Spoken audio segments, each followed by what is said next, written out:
Welcome to my channel. I am Mysterious Death, a master of horror.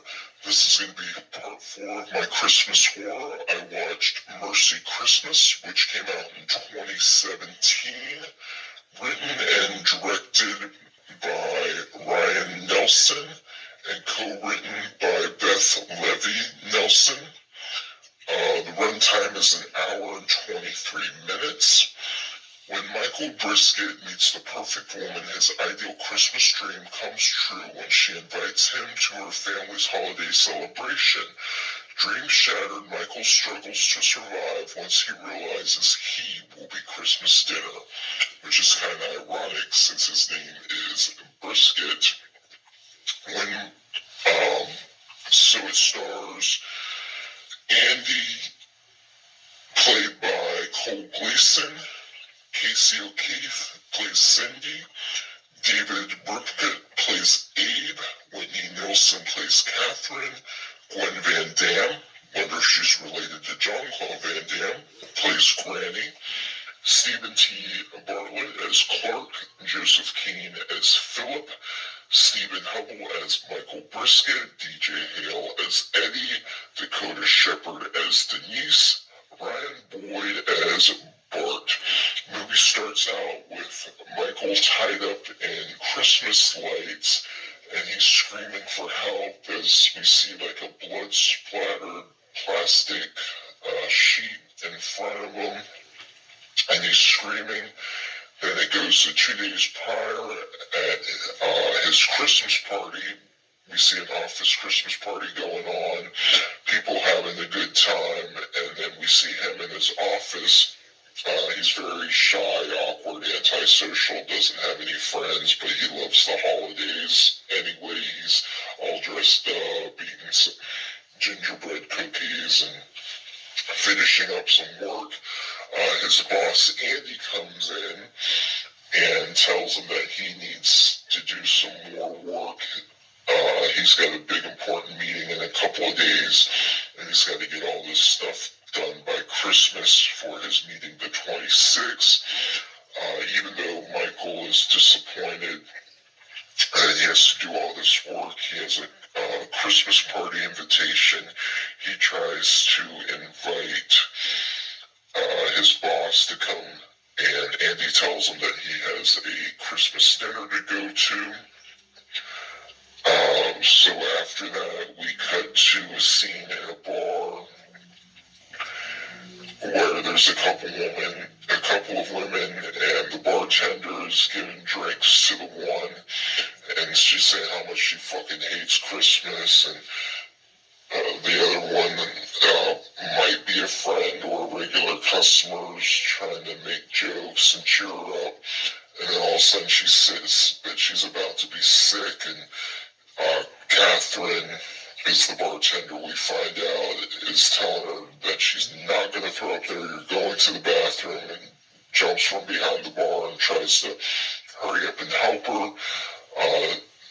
Out of nowhere, we see a knife that comes down and kills the woman that was sick, and then strangles Catherine until she passes out.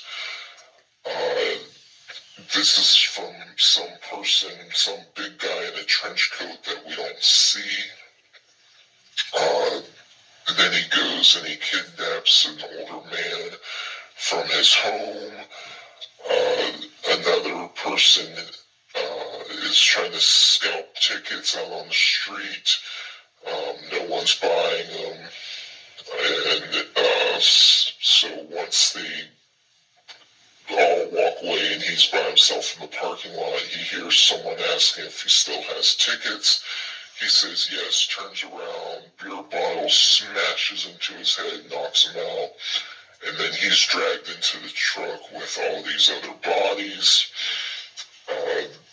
After that, we see Michael sitting alone in his house, Christmas music playing, all set up, decorated, couple of presents under the tree for the Secret Santa, eggnog, everything set up for a party, but of course no one showed up.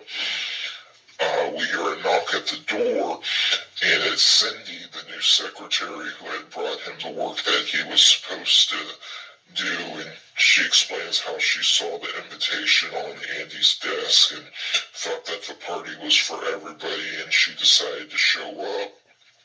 He invites her in, they talk, and get to know each other, and he feels like an instant connection because she likes all the Christmas stuff that he does, and whatever he likes, she agrees with, and he tells her how he's usually alone for Christmas, and even his own mother goes on vacation, kind of a Christmas gift to her, and then she'll call back once she's back in town, and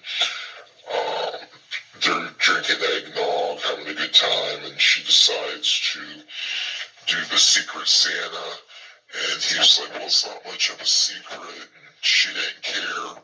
The present that he had gotten, which plays a part later on, is a surge protector, electrical power cord, and her gift was some ingredients that she always makes cookies from scratch.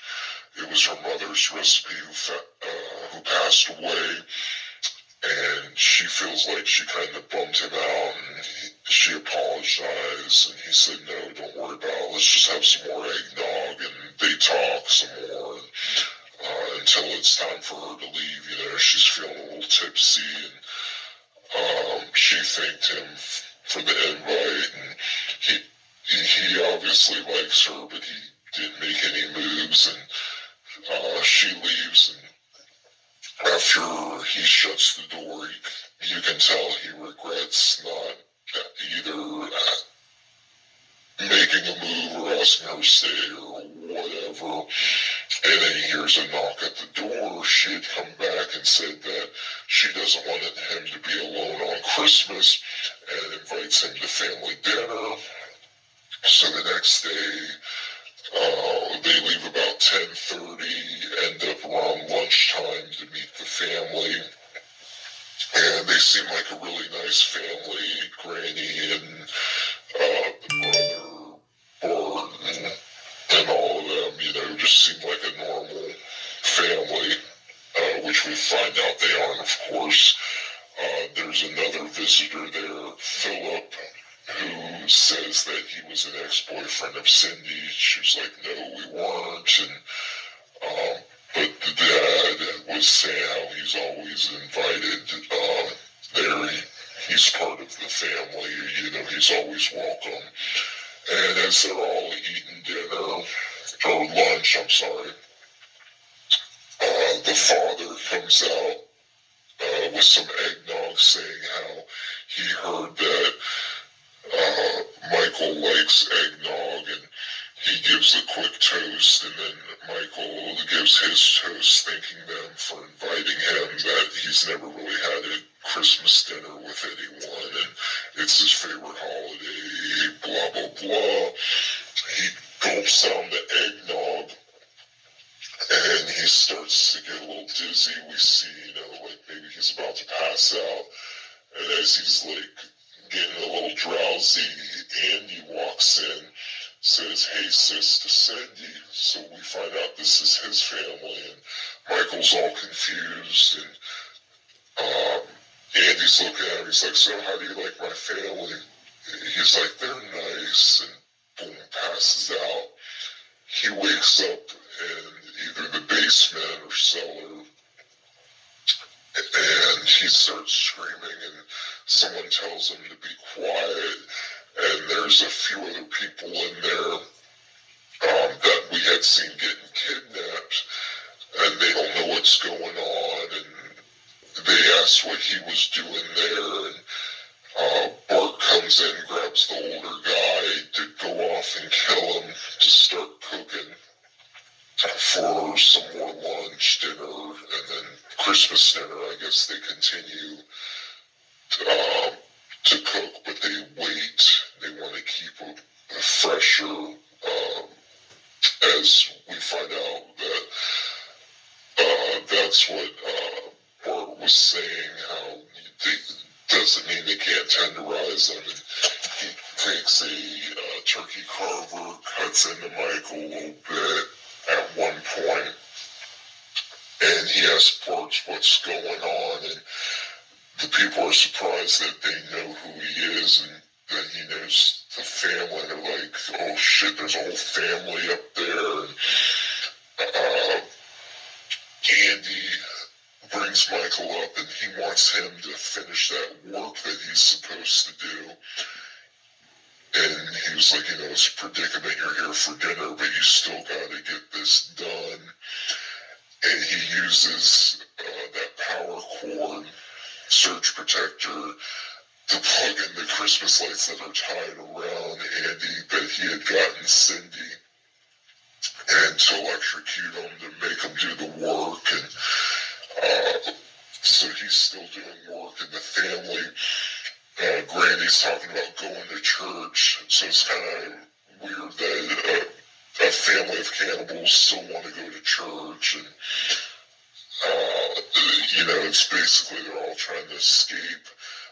Eddie gets his legs chopped off, and Cindy is cooking them, and Michael's like, you're not like this, and but she is anyway, and of course he just can't believe what's going on. Cindy's like feeling pressure of cooking the dinner because her mother used to do it, and Bart's had invited a woman over who works for, not a police officer, but she was a dispatcher, and Andy's freaking out about this, like inviting some outsider, what if she turns? And Bart's saying how much he loves her and doesn't care, and they knew about her, and Cindy knew about her, and that, I'm happy, and Andy doesn't really care, and he ends up forcing Denise to be the first one to eat a piece of the leg to prove that, that if she wants to be there for Christmas dinner, she ends up enjoying it, so she's another crazy person that joins in the family mix. Ends up staying because Bart had proposed to her, and Andy's, of course, still pissed off.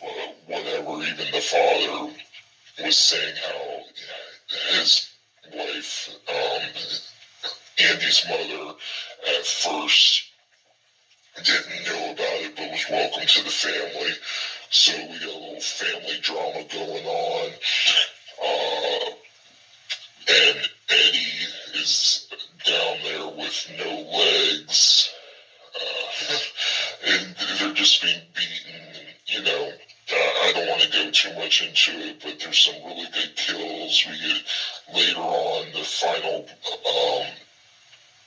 confrontation with Michael and the family. Michael can't take any more shit. He's usually the one being told what to do and the weak one, and he ends up, of course, battling his way out of there with Eddie's help. Some good deaths, some stabbings, and electrocutions and beatings, and it's very bloody. Definitely check it out. I don't really want to go into it too much anymore as I did, and this video is getting kind of long, but definitely check out Mercy Christmas. If you have seen this movie, let me know what you think in the comments down below. If you're new to the channel, be sure to subscribe, hit that bell for notifications, and have yourself a hell of a day.